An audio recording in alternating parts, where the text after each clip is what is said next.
Juste avant que la vidéo commence, tu dois absolument savoir que tu peux récupérer une formation gratuite Assure ton bull market comme un pro et en plus de ça un accès VIP au contenu exclusif. Défile dans la description de cette vidéo, clique sur le premier lien juste ici, clique sur obtenir gratuitement, remplis ce formulaire, trade sur notre plateforme partenaire BitGet et obtiens le contenu VIP qui te permettra de trader à mes côtés en suivant mes stratégies et un accès VIP sur mon Discord. Également, tu recevras automatiquement mon top 5 altcoin pour 2024. Tu peux retrouver une vidéo qui t'explique tout dans la description. Juste ici, bon visionnage. Bonjour à tous, j'espère que vous allez bien. On se retrouve pour le brief du lundi 18 mars 2024. On se fera un petit point Bitcoin, Ethereum. Vous avez choisi en commentaire de faire gagner Solana, du coup on va l'analyser aujourd'hui. Il s'approche de son ATH. Je remets du coup en je suis contre RNDR. N'hésitez pas à me dire l'analyse que vous voulez en commentaire, comme ça je l'analyserai demain et aussi à me proposer des analyses que je pourrais faire au cours de la semaine. Alors, le Bitcoin qui a bien corrigé, on est bien venu au niveau des 64 000 $. Alors on va partir sur le graphique H4 ici. On est venu chercher pour moi les objectifs qu'il fallait venir chercher, c'est-à-dire liquider cette trendline juste ici. On est venu récupérer les stops sous cette trendline. C'est très léger, ok. Il y a une légère mèche, donc j'ai pas vraiment l'impression que le stop a été déclenché ici. On n'a pas vraiment beaucoup de volume, etc. Mais en tout cas, on est venu chercher l'objectif. En horaire, il manque un petit peu de baisse pour venir chercher l'objectif complètement, c'est-à-dire sous les 64 293 $ pour combler aussi un petit peu l'imbalance juste ici. À mon avis, l'objectif de baisse n'est pas encore totalement fini. Ça ne m'étonnerait pas qu'en ce début de semaine, on puisse venir travailler un peu plus la zone des 64 000 $ parce qu'on y est venu très brièvement et on n'a pas trouvé beaucoup de volume, donc j'ai pas l'impression de voir beaucoup de stops avoir été déclenchés. Maintenant, ce qui est assez encourageant, c'est que les fundings ont pas mal chuté, que ce soit sur le Bitcoin ou sur les altcoins. Sur le Bitcoin, bon, on est à 0,03, c'est encore légèrement élevé. C'est pour ça que je peux m'attendre à mettre un petit peu de doute ici au niveau de ces creux et voir comment va réagir le marché. En gros, l'idée, ce serait tout simplement de venir récupérer les stops sous 64 293 $ juste ici et de voir comment réagit le prix. Si au niveau de ces lots, on a vraiment de bonnes réactions, ça pourrait m'indiquer qu'on a une accumulation qui est en train de se faire ici, pour retourner le prix et avoir complètement un funding reset, c'est-à-dire autour des 0,01, car là les fundings sont déjà en train de remonter, donc ce qui indique quand même que le sentiment n'est toujours pas, le sentiment bullish n'est pas encore parti, donc j'ai pas l'impression qu'il y a encore énormément de doutes, mais sinon, dehors de ça, c'est plutôt positif, honnêtement, au niveau de cette correction. Maintenant, pour revenir sur le graphique, ici, je vais juste supprimer tout ça. Je rappelle qu'en daily, pour moi, on est toujours haussier, ok. Une correction plus profonde pourrait être attendue si le prix va sous les 59 000 $. Bon, avec les inflows d'ETF, pour l'instant, ça me paraît compliqué. En plus de ça, on a sur les dérivés, les fundings, comme j'ai dit, ont été reset. Également, le funding des altcoins, c'est la chose la plus importante à surveiller. On est de nouveau dans le vert, donc là, les fundings sur les alts se sont complètement calmés. Il faut savoir que c'est une très bonne période, généralement, pour reprendre un petit peu d'exposition spot sur les altcoins quand ces périodes se sont passées. C'est-à-dire que quand on a eu des gros fundings jaune-orange, là, c'est très compliqué de se positionner sur les alts sans se prendre une correction. Ensuite, on a eu la correction et donc là, les fundings sont repassés dans le vert, ce qui est assez positif. La meilleure chose en bull run, c'est d'attendre que les fundings soient proches de 0,01, 0,02 pour pouvoir se repositionner tranquillement. Et là, c'est ce qu'on a actuellement. Et les alts sont venus chercher des zones de prix assez intéressantes ces derniers jours. Bon, comme je dis, pour moi, tant qu'on on ne perd pas les 59 000 $, il n'y a pas de problème.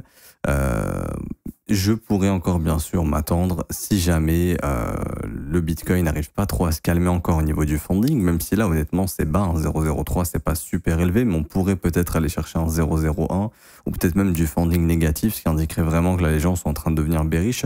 Si jamais c'est le cas, je pense que voilà, comme je vous ai dit, ça se fera probablement au niveau de ces creux ici, où on va instaurer beaucoup de doutes dans la zone de rechargement, où le prix fera semblant de baisser, sauf qu'en fait, ça sera juste un moyen de capturer des vendeurs sur ces lots pour ensuite retourner le prix et aller récupérer tous les stops au-dessus des plus hauts ici à 74 000 $. Si on regarde le graphique daily, la dernière zone de stop à déclencher, et je m'arrêterai ici pour le Bitcoin, c'est juste ici, sous les 62 823 $. Ça fait une bonne zone de stop à venir déclencher sans taper bien sûr le plus bas ici des 59 000 $. Donc pour maintenir la dynamique interne intacte.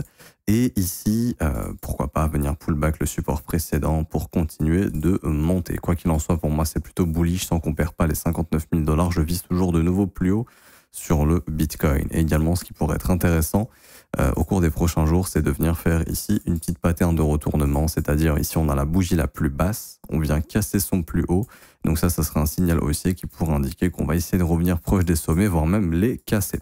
Un peu plus de spéculation au cours des prochaines semaines, prochains mois, peut-être d'ici le mois de mai, mais j'ai l'impression qu'on a un Bitcoin qui est en train de perdre du momentum pour l'instant, parce qu'en fait il réintègre les breakouts qu'il déclenche, et donc en vue de l'action de prix que j'ai sous les yeux, je pourrais m'attendre à quelque chose comme ça au cours des prochaines semaines, prochains mois, pour créer ici une grosse trendline qui finira par être très très probablement nettoyée sur un gros nettoyage de marché, peut-être d'ici le mois de mai, quelque chose comme ça, un peu comme ça avait été fait ici, puisque c'est exactement la même chose qu'on est en train de faire.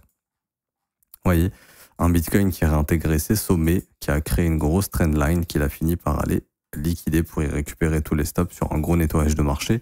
Ça serait pas pour tout de suite. Pour moi, ça serait plutôt, je pense, d'ici le mois de mai, voire peut-être l'été. Donc on a encore du temps, mais voilà, ça serait une action de prix à surveiller. Pas plus de choses à dire pour le Bitcoin, honnêtement. Elle est peut-être sur du très court terme si on a des informations, mais j'ai pas vraiment l'impression. Bon, ça c'est le H4, on a vu que les stops ont été déclenchés. En 15 minutes ici, je vois qu'on a des zones de stop monstrueuses au-dessus des 70 700 $. Je crois que ce sera la zone de rechargement de short d'ailleurs ici. Ouais, dans la zone de rechargement de short au-dessus des 70 700 $, on a énormément de stop loss qui sont en train de s'accumuler. Je ne serais pas étonné que dans la journée, on aille déclencher tous ces stops ici. Il y a beaucoup trop de zones de liquidité qui sont en train de se former dans ces niveaux de prix. D'ailleurs, en horaire, que nous dit le graphique ici, pas grand-chose, honnêtement, pas grand-chose. Est-ce qu'on pourrait dire que ce flux baissier est terminé ? Compliqué. Honnêtement, c'est compliqué. Ce qui pourrait nous mettre la puce à l'oreille, c'est la rupture de cette trendline ici qui a bien été effectuée. Donc, pourquoi pas ? Pourquoi pas ici? Maintenant, voilà, c'est le seul signal qu'on a pour le moment. À voir si on pourrait former de la dynamique haussière qui puisse être durable. Mais voilà, pour résumer le Bitcoin, je pense qu'on est plus proche de la fin de cette correction que du début de cette correction. Voilà, peut-être instaurer du doute en début de semaine au niveau des creux, mais sinon, en dehors de ça, pour moi, voilà, on a atteint les objectifs, ou quasiment les objectifs au dollar près. Hein, c'était vraiment dans les 64 000, 65 000 $. On y est venu. Maintenant, j'ai bien l'impression que, à part mettre voilà, un petit peu de pression, on va bientôt repartir. Ethereum. Alors, ETH, si j'arrive à écrire, ce serait pas mal. Alors, ETH, ici. ETH également, objectif atteint pour ma part, ici en horaire, on avait vu. Fallait venir déclencher sous les 3430. On y est venu. Donc, pour moi, tous les stops intermédiaires au dernier creux ont été déclenchés. C'est la meilleure zone dans laquelle on peut retourner le prix sur ETH. Donc là, on voit que le prix a bien rebondi déjà. Zone de rechargement, on vient déclencher tous les stops dans la zone intermédiaire. Ici, beaucoup de force sur ce gros rebond, on crée une imbalance haussière qui a cassé une imbalance baissière. Donc ça, c'est un support qui va être extrêmement fort pour ces prochains jours.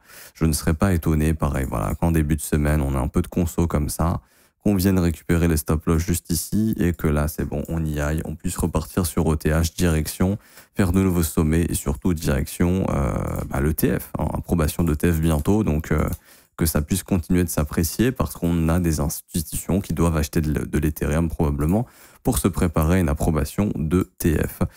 Personnellement, je lis vos avis en commentaire, certains qui disent oui, c'est compliqué d'avoir un ETF, etc. Peut-être, personnellement, je pense vraiment pas, parce que c'est BlackRock et BlackRock ont tout ce qu'ils veulent.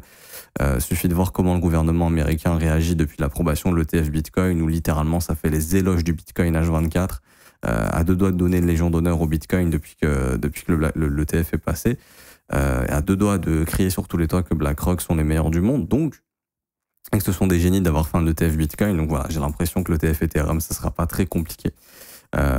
Et donc ouais, pour moi, ETH, vraiment, c'est censé se reprendre, ok. Faut vraiment que ça se reprenne dans ces niveaux de prix, parce que pour moi, tous les stops intermédiaires ont été déclenchés avant le dernier creux. Si le prix ne se reprend pas, c'est-à-dire que, imaginons là, le ETH arrive à recasser l'imbalance haussière qui s'est formée ici, ça serait un très gros signal baissier pour moi. Donc, c'est-à-dire vraiment recasser les 3480, ça serait pas positif. Et je pense en fait qu'on ira à ce moment-là un peu plus bas, titiller vraiment les creux. Et si le dernier creux des 3200 $ cède, à ce moment-là, ça peut être une correction plus profonde et j'aurai pour objectif le premier arrêt sur Ethereum autour des 2860 $. Donc là, ça serait vraiment un mouvement correctif plus fort et ça voudrait dire que le Bitcoin corrige plus également, tout simplement. Voilà.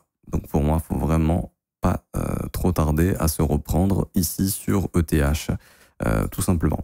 Pas plus de choses à dire. Ce qui serait encourageant, bien sûr, c'est de voir une petite structure haussière depuis la chasse des stops. Ici, voilà, petit W bottom, on n'en parle plus et on continue. On va faire de nouveau plus haut. On continue cette dynamique haussière. Pour moi, les objectifs ont été atteints. Après, on peut checker rapidement le funding pour finir sur ETH. Est-ce qu'on a bien eu un reset des fundings ici? Donc Bitcoin 0,03, Ethereum 0,02. Ok, un petit peu moins. Bon, un petit rebond au niveau du funding ici, mais rien de très dramatique. Les open interest qui montent pas trop. Donc il n'y a pas trop d'intérêt ici sur Ethereum pour le moment. Voilà, je reviens sur Bitcoin, mais pas plus de choses à dire pour moi en ce début de semaine. Donc je m'attends à beaucoup de doutes, d'incertitudes en fait cette semaine, que les gens se mettent de plus en plus en tête qu'une grosse correction arrive, etc. Et puis au final, cette correction n'arrivera pas. En revanche, cette correction peut vraiment arriver si le Bitcoin commence à perdre les 62 000 $, quelque chose comme ça. Là, je me dirais, ok, on peut avoir une correction plus profonde et ça viendrait pas forcément des contrats dérivés, ce serait vraiment du supply qui est vendu massivement parce que d'un point de vue contrat dérivé, c'est bon, les mecs, les fundings ont déjà été reset, il n'y a pas forcément de raison pour l'instant d'aller beaucoup plus bas. Et du coup, pour finir, le Solana, juste ici, qui vraiment est en train de tout exploser. On en avait parlé, mais la sortie de cette consolidation, elle est extrêmement importante, juste ici. Hop. Donc on a une résolution haussière. Également, vous vous souvenez, j'en ai fait un short ce week-end, hein, mais quand le marché vient chercher 38,2 et qu'il ne casse pas 38,2 à la baisse, très généralement, c'est continuation haussière pour un ATH. Ici, on prend notre FIB du point bas jusqu'au plus haut. On est venu chercher 38,2, ça a parfaitement bottom, on continue, pas de problème. Donc Solana plutôt bullish. Maintenant en termes d'objectifs, on va faire du AB égale CD pour avoir un petit peu des objectifs. Donc on est proche des objectifs, donc là on est dans des zones de profit. C'est trop tard pour acheter du Solana à mon avis. Si vous êtes dans une optique d'investir en long terme sur Solana, en fait ça risque de performer pour ces prochaines semaines, prochains mois, ok. Mais c'est plus de l'investissement long terme. L'investissement long terme c'était ici. On a un indicateur de volatilité ici, qui nous indique quand le marché est mature pour l'investissement long terme. Bah, c'était bon de septembre 2022 jusqu'à novembre 2023. Là, c'est un peu trop tard. Vous voyez, on va commencer à rentrer dans des zones de volatilité rouge. Donc, le prix risque d'accélérer. Je pense qu'on va avoir une bulle sur Solana. De toute façon, j'en parlais personnellement déjà en 2023 où j'avais pas trop de doute sur le fait que Solana aille chercher un nouvel ATH. On a beaucoup de spéculations sur la chain Solana également avec tous les meme coins sur la chain Solana qui explosent. Donc là, il y a une grosse demande en Solana parce que tout le monde veut faire des x100 sur des shitcoins sur la blockchain Solana, donc les gens achètent du Solana pour ça. Donc je pense qu'on est en train de mettre en place une bulle assez importante. Je pense qu'on ira break l'ATH pour être honnête. Je pense que Solana, ça peut facilement monter 250, 300 $, quelque chose comme ça, même plus haut. Mais avant ça, il faudra casser la zone de rechargement de short juste ici dans laquelle on est coincé pour l'instant. Honnêtement, vu comment le momentum est fort, je pense qu'on va en faire qu'une bouchée de pain et qu'on va essayer d'aller péter l'ATH. D'ailleurs, en zone de liquidité, pour moi, on a atteint l'une des dernières zones ici, autour des 204. Donc, pour moi, s'il y a bien une zone de top sur Solana, c'est ici. Si on va pas faire d'ATH, on est censé se retourner là. Autour des, je dirais, 200, 220 $, quelque chose comme ça. En revanche, si on se retourne pas dans ces niveaux de prix, pour moi, le chemin, il est libre pour aller faire un nouvel ATH et se diriger au-dessus des 260 $. À savoir que la capitalisation Solana, elle a déjà fait un nouvel ATH. Donc pourquoi il y a une différence? Je vous ai fait une vidéo sur ça la semaine dernière. Parce que tout simplement, il y a de l'inflation sur Solana. Donc là, on a un market cap qui est déjà plus haut, mais un prix qui n'est pas monté plus haut parce qu'on a de l'inflation sur le token. C'est pas négatif, ok. Honnêtement, pour moi, Solana, 89 milliards de market cap, ça me paraît encore sous-évalué. Je pense qu'au cours de ce cycle, ça peut atteindre facilement entre 300 et 500 milliards. Donc de ce point de vue-là, entre 300 et 500 milliards, on peut vraiment avoir un prix bien plus élevé. Mais encore une fois, je le redis, là, vous n'êtes plus dans de l'investissement long terme. Là, vous êtes vraiment dans du suivi de tendance. C'est la différence. Il y en a beaucoup qui ne comprennent pas ça. Les investisseurs se sont positionnés ici. Les suiveurs de tendance se positionnent ici. Donc, si vous êtes dans une optique d'investir d'ici 5 ans, par exemple pour les 5 prochaines années, c'est ici qu'il fallait le faire. Tout comme c'était ici qu'il fallait le faire pour le précédent bull run. Là, c'est trop tard. Là, vous êtes vraiment quelqu'un qui va spéculer sur le suivi de cette tendance et va falloir vendre quand le prix va se retourner. Parce que l'investisseur long terme ici, lui, il est safe. Il peut survivre un futur bear market parce que le prix n'ira pas plus bas que cette base, tout comme le prix n'a pas été plus bas que la base précédente. Ok. Par contre, vous, si vous entrez en tendance ici et que vous ne savez pas prendre vos profits là, vous allez vous faire démonter sur le prochain bear market. Ok. Donc ça, c'est hyper important. Parce qu'encore une fois, bien sûr, il y aura un bear market. Hein. Le marché crypto est très dynamique. J'en parle dans la formation gratuite, mais vous avez transition, cycle de haut, cycle de baisse, transition, cycle de haut, cycle de baisse, transition, etc., etc. Donc là, on est dans un cycle de haut. C'est très intéressant pour les swing traders, ceux qui vont suivre la tendance. Est-ce qu'on a des signaux baissiers pour l'instant sur Solana? Non, le momentum est très fort. Ça reste très haussier. Pour moi, il faut prendre des profits pour les investisseurs ici. Mais honnêtement, je pense qu'on va les taper l'ATH et les objectifs en cas de nouvelle ATH. J'en avais déjà parlé, mais on va les reciter juste ici. C'est entre 415 $ et ici 509 $. Donc franchement, pour moi, un Solana entre 415 et 500 $ au cours de ce cycle, ça ne m'étonnerait pas du tout. Donc je pense que c'est les objectifs qu'on va atteindre au cours de ce bull run. Quand j'en sais rien, j'ai pas de boule de cristal, mais je pense qu'en tout cas, on ira déclencher ces objectifs-là. Donc assez positif, le Solana ici, très très bullish encore pour l'instant, bien sûr, tant que le prix ne se retourne pas, mais là c'est clairement pas le cas. En cas de grosse correction majeure, quand ça arrivera, parce qu'au bout d'un moment ça arrivera, ça sera probablement le premier arrêt. Donc là par exemple si le marché était amené à top ici, ce serait un retour dans les 130 $. Imaginons que ça monte fort jusqu'à 300 $ là, ces prochaines semaines. La prochaine grosse correction avec un retour à 185 $, ce serait pas impossible. Ok. Et quoi qu'il en soit, c'est bullish ici. Et également, si je regarde au niveau des fundings, au niveau de Solana, on a un funding de 37% ici. Donc je crois que c'est annualisé. Je vais aller voir directement. Ici, alors le funding de Solana est à 0,03, donc malgré une grosse parabole comme ça qui est en train de se mettre en place, honnêtement on n'a pas un funding super élevé, on avait des fundings beaucoup plus élevés par le passé, donc on a eu des petits nettoyages ici, mais franchement les gens sont vraiment pas hyper euphoriques sur Solana, sur les contrats dérivés, donc je pense que la fenêtre de top se formera quand on aura ici un funding super élevé, genre 0,10, 0,15, 0,20. À ce moment-là, ça sera le moment de vraiment distribuer fortement ces Solana parce qu'on sera sur un top, pas définitif, mais au moins un top avant une éventuelle future correction. Donc, ce serait intéressant de prendre des TP pour peut-être acheter un peu moins cher. Pas plus de choses à dire pour Sol ici. Donc, plutôt bullish pour moi au niveau de Solana. Pas grand-chose de plus à dire. Où est-ce que j'avais... Oui, c'était là. Donc, je m'arrête ici pour aujourd'hui. J'espère que ça vous aura plu. Si c'est le cas, n'hésitez pas à laisser un petit pouce bleu, vous abonner si ce n'est pas déjà fait. Également, nous rejoindre sur Discord et vous avez également une formation gratuite qui vous attend. C'est le premier lien en commentaire épinglé. Obtiens ta formation et accède au VIP gratuitement pour trader à mes côtés. Vous cliquez sur ce lien, vous remplissez le formulaire, c'est 100% gratuit. En 2 minutes, vous aurez la formation dans votre boîte mail. Bon, l'envoi, ça prendra à peu près 1 heure pour l'avoir dans votre boîte mail, mais vous aurez une formation gratuite. Également, vous pouvez rejoindre le VIP gratuitement, c'est le 2e lien en commentaire épinglé. Il y a un tutoriel, c'est une vidéo qui vous explique tout, c'est 100% gratuit, il n'y a rien à payer.